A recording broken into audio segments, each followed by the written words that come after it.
Verse for opening a sutra. The unsurpassed profound and wonderful Dharma is difficult to encounter in hundreds of millions of aeons. I now see and hear it, receive and uphold it, and I vow to fathom the Tathagata's true meaning. The Flower Adornment Sutra, Chapter 26, The 10 Grounds. The fourth ground. Buddha's disciples, having heard this vast, great conduct, the agreeable, deep, wondrous, supreme ground, in their hearts rejoiced, and were greatly delighted, and universally scattered flowers as offerings to the Buddhas. At the time of proclamation of such wondrous Dharma, the great earth and the sea's waters all trembled and quaked. All the heavenly goddesses rejoiced in delight, and together sang out wondrous sounds in praise. The heavenly king of comfort was greatly happy and rained down money jewels as offerings to the Buddhas, saying in praise, "The Buddha has for our sakes appeared and proclaims the foremost conduct and merit and virtue." All the wise one's grounds, meanings such as these, in 100,000 kalpas, are very hard to obtain. Now we certainly have a chance to hear the wonders of Dharma sounds of Bodhisattva's conduct supreme. We hope the brightly wise one will go on to proclaim the next ground's way, decisive, with nothing left out, for the benefit of every single god and human. These disciples of the all would like to hear.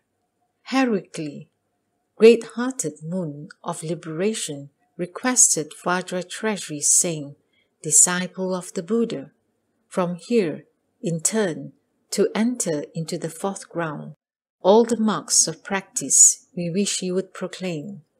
At that time, Vajra treasury Bodhisattva addressed Moon of Liberation Bodhisattva, saying, "Disciples of the Buddha, the Bodhisattva Mahasattva, who has already purified the third ground and who wishes to enter the fourth, the ground of blazing wisdom, should cultivate 10 doors for understanding the Dharma."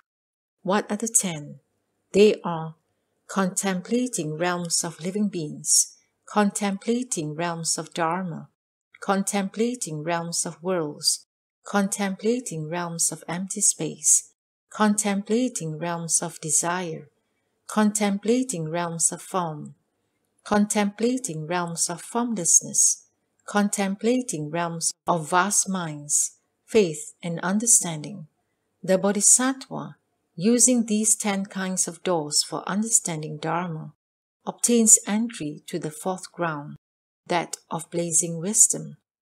Disciples of the Buddha, the Bodhisattva, while dwelling on this, the ground of blazing wisdom, then can, by using 10 kinds of wisdom for maturing dharmas, obtain those internal dharmas and be born in the thus come one's household. What are the 10? They are, by having a deep mind that does not retreat, by giving rise to pure faith in the triple jewel, which is ultimately indestructible, by contemplating the production and extinction of all activities, by contemplating the non-production of the self-nature of all dharmas, by contemplating the comings into being and destructions of world realms, by contemplating how there is production because of karma, by contemplating birth and death and nirvana, by contemplating the karma of living beings and countries, by contemplating the boundary of before and the boundary of afterwards, by contemplating what has no exhaustion. Those are the 10. Disciples of the Buddha, the Bodhisattva who dwells upon this, the fourth ground, contemplates inside his body, making a methodical contemplation of the body, diligently and heroically is mindful of wisdom and expels worldly greed and worry. He contemplates outside his body, making a methodical contemplation of the body, diligently and heroically is mindful of wisdom and expels worldly greed and worry. He contemplates inside and outside his body, making a methodical contemplation of the body. Diligently and heroically is mindful of wisdom and expels worldly greed and worry. In that way, he contemplates inner and outer feelings, making a methodical contemplation of feelings. He contemplates the inner mind, the outer mind, the inner and outer mind, making a methodical contemplation of the mind. He contemplates inner dharmas, outer dharmas, inner and outer dharmas, making a methodical contemplation of dharmas. Diligently and heroically is mindful of wisdom and expels worldly greed and worry. Furthermore, to prevent all evil and unwholesome dharmas which have not yet arisen from arising, that Bodhisattva wishes to bring forth diligent vigor and makes up his mind to properly cut them off, to cut off all evil and unwholesome dharmas which have already arisen. He wishes to bring forth diligent vigor and makes up his mind to properly cut them off, in order to cause all wholesome dharmas which have not yet arisen to arise. He wishes to bring forth diligent vigor and makes up his mind to properly cultivate them, in order to cause all wholesome dharmas which have already arisen to remain and not be lost. He cultivates to increase and extend them. He wishes to bring forth diligent vigor and makes up his mind to properly cultivate them. Moreover, this Bodhisattva cultivates the samadhi of zeal, cutting off activities, and accomplishes the basis of psychic power, relying on disgust, relying on living, relying on extinction, and makes transference to renunciation. He cultivates the samadhi of vigor, the samadhi of thoughts, and the samadhi of contemplation, cutting off activities, and accomplishes the basis of psychic power, relying on disgust, relying on living, relying on extinction, and makes transference to renunciation. Furthermore, this Bodhisattva cultivates the root of faith, relying on disgust, relying on living, relying on extinction, and makes transference to renunciation. He cultivates the root of vigor, the root of mindfulness, the root of samadhi, and the root of wisdom, relying on disgust, relying on living, relying on extinction, and makes transference to renunciation. Furthermore, this Bodhisattva cultivates the power of faith, relying on disgust, relying on living, relying on extinction, and makes transference to renunciation. He cultivates the power of vigor, the power of mindfulness, the power of samadhi, and the power of wisdom, relying on disgust, relying on living, relying on extinction, and makes transference to renunciation. Furthermore, this Bodhisattva cultivates the enlightenment share of mindfulness, relying on disgust, relying on living, relying on extinction, and makes transference to renunciation. He cultivates the enlightenment share of selecting a dharma, the enlightenment share of vigor, the enlightenment share of joy, the enlightenment share of casting out, the enlightenment share of samadhi, and the enlightenment share of renunciation, relying on disgust, relying on living, relying on extinction, and makes transference to renunciation. Furthermore, this Bodhisattva cultivates proper views, relying on disgust, relying on living, relying on extinction, and makes transference to renunciation. He cultivates proper thought, proper speech, proper actions, proper livelihood, proper vigor, proper mindfulness, and proper samadhi, relying on disgust, relying on living, relying on extinction, and makes transference to renunciation.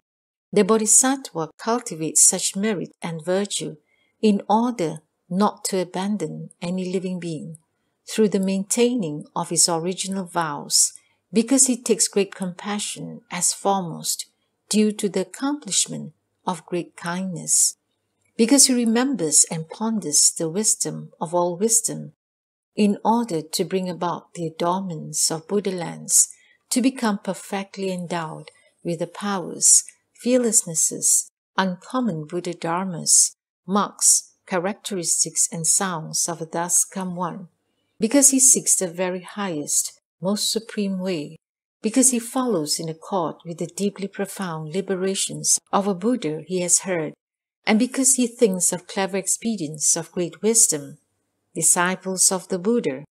When this Bodhisattva dwells upon the ground of blazing wisdom, he makes all views of a body his primary consideration. That is because with regard to herself, others, living beings, ones with lifespans, skandhas, realms, and locations as arising, being attached to, made to appear and disappear, thought about, contemplated, or regulated, and because with regards to anything as belonging to herself, wealth and possessions and places of attachments, he can become completely free. If this Bodhisattva sees karmic actions that have been reproved by the thus come one and are defiled by afflictions, he abandons them all. He sees karmic actions that accord with the Bodhisattva way and have been praised by the thus come one. He completely cultivates them. Disciples of the Buddha, through the wisdom of expedience to which this Bodhisattva gives rise, and his cultivation of the way, and the chairs that aid the way, he thus obtains a kind and nourishing mind, a compliant and yielding mind, a mind of blending and according, a mind of bringing benefit and making happy, an undefiled mind, a mind of seeking the very highest supreme Dharma, a mind of seeking most supreme wisdom, a mind of rescuing all world, a mind of revering honored virtuous ones, and not opposing teachings and instructions, and a mind of according with the Dharma he has heard, and well cultivating it all. This Bodhisattva knows kindness done to him, and knows to repay that kindness.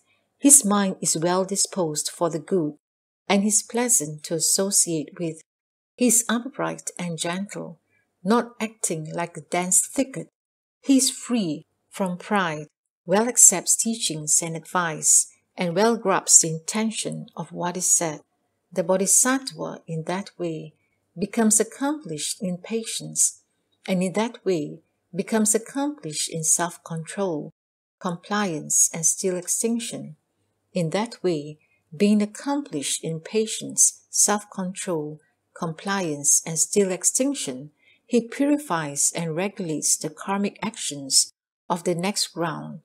When he sets his mind on cultivating and maintaining, he attains the unresting vigor, unmixed vigor, undefiled vigor, non-retreating vigor, vast, great vigor, boundless vigor, blazing vigor, incomparable vigor, indestructible vigor, vigor to bring all living beings to maturation, and vigor that well distinguishes what is and what is not the way.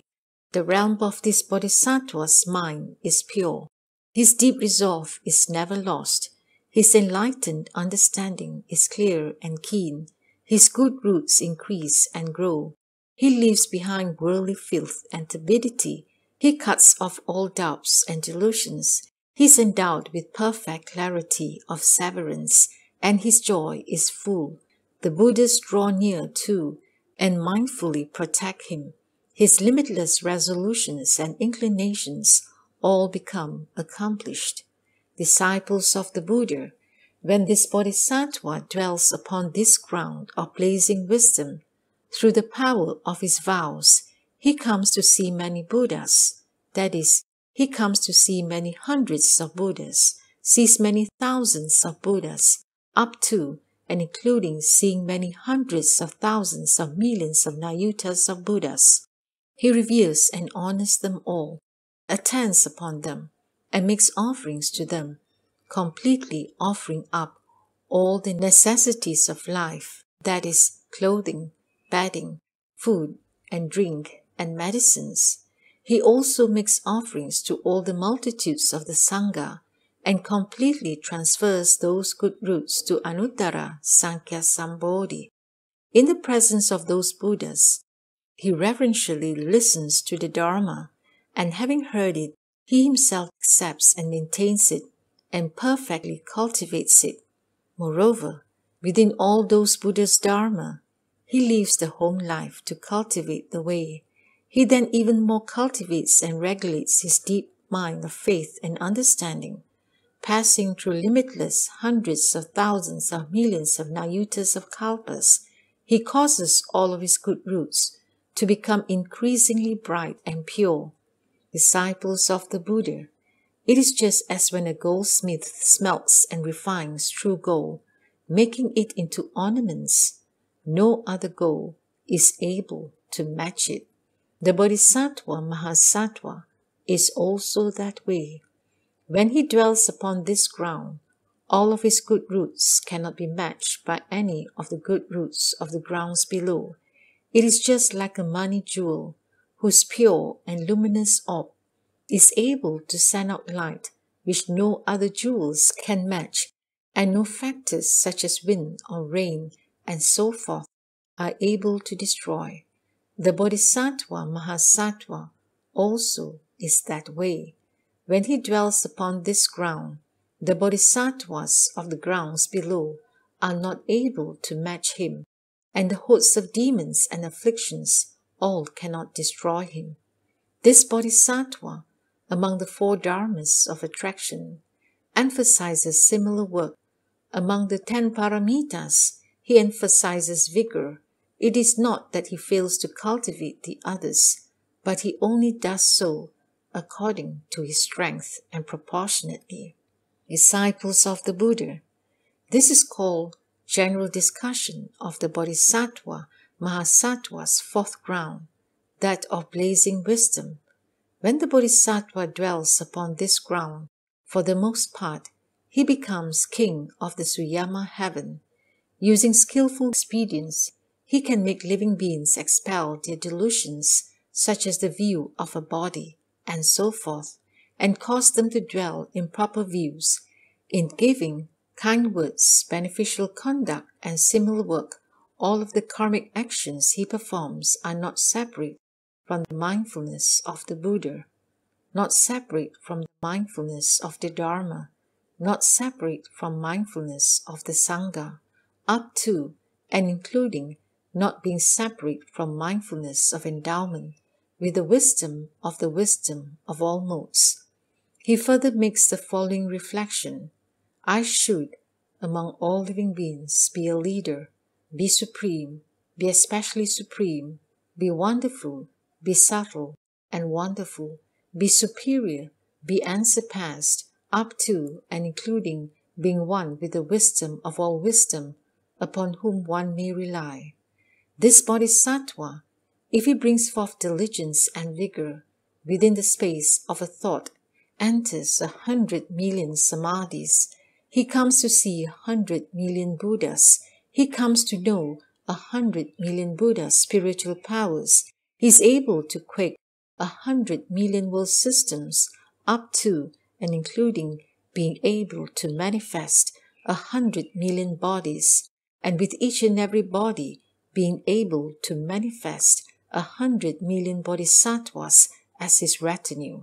If he employs especially supreme power of bodhisattva vows to manifest at ease, he surpasses that number in 100 kalpas, 1,000 kalpas, up to and including 100,000 millions nayutas of kalpas. The number could not be counted or known. At that time, Vajra Treasury Bodhisattva, wishing to restate his meaning, spoke verses saying, the Bodhisattva who has already purified the third ground, then contemplates realms of beings, worlds, and the Dharma, the realm of space, the realms of consciousness, and the three realms. mind's understandings thoroughly and can tend towards and enter them.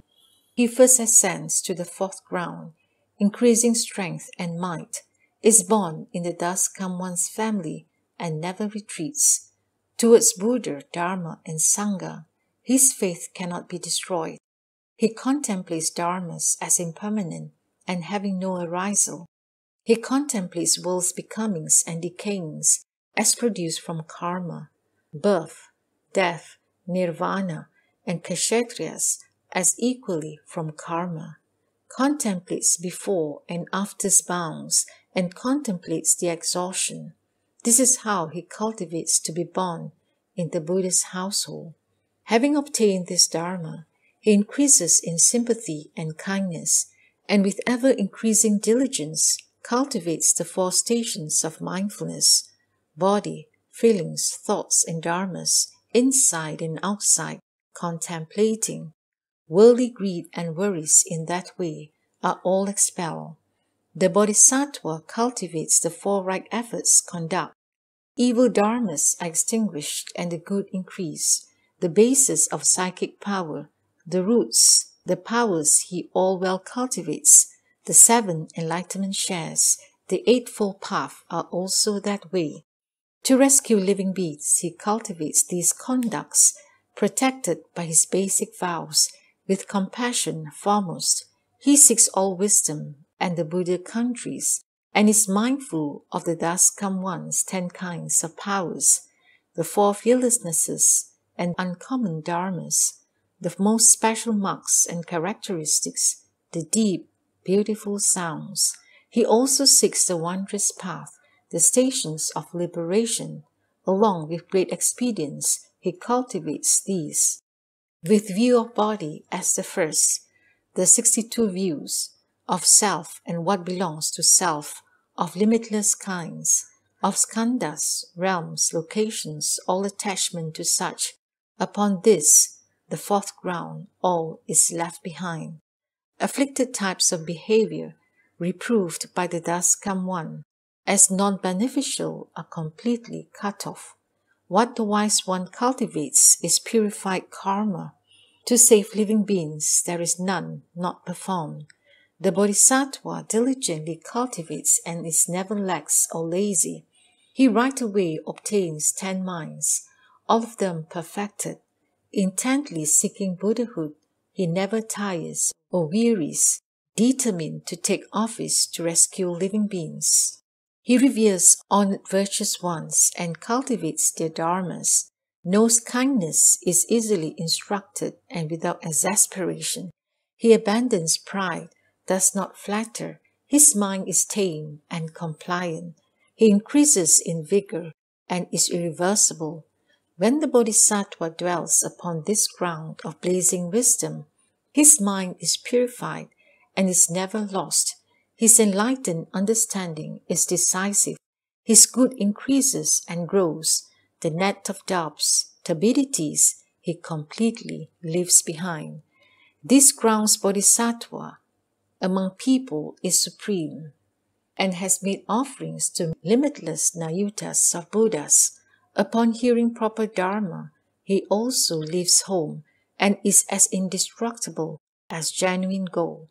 The Bodhisattva dwelling here has merit and virtue. Using wisdom and expedience, he cultivates the way. In spite of hosts of demons, his mind does not retreat. The way, a wondrous jewel, cannot be destroyed. Dwelling here, one mostly is a Suyama heaven king, has self-mastery of dharmas, and is revered by multitudes, universally teaches flocks of beings to expel evil views, intently seeking Buddha's wisdom and practicing good karma. The Bodhisattva with diligence adds to power of vigor, acquires samadhis and so forth, numbering in the 100 millions. If he uses power of vows and wisdom to enact them, it exceeds that number by mounts one cannot know.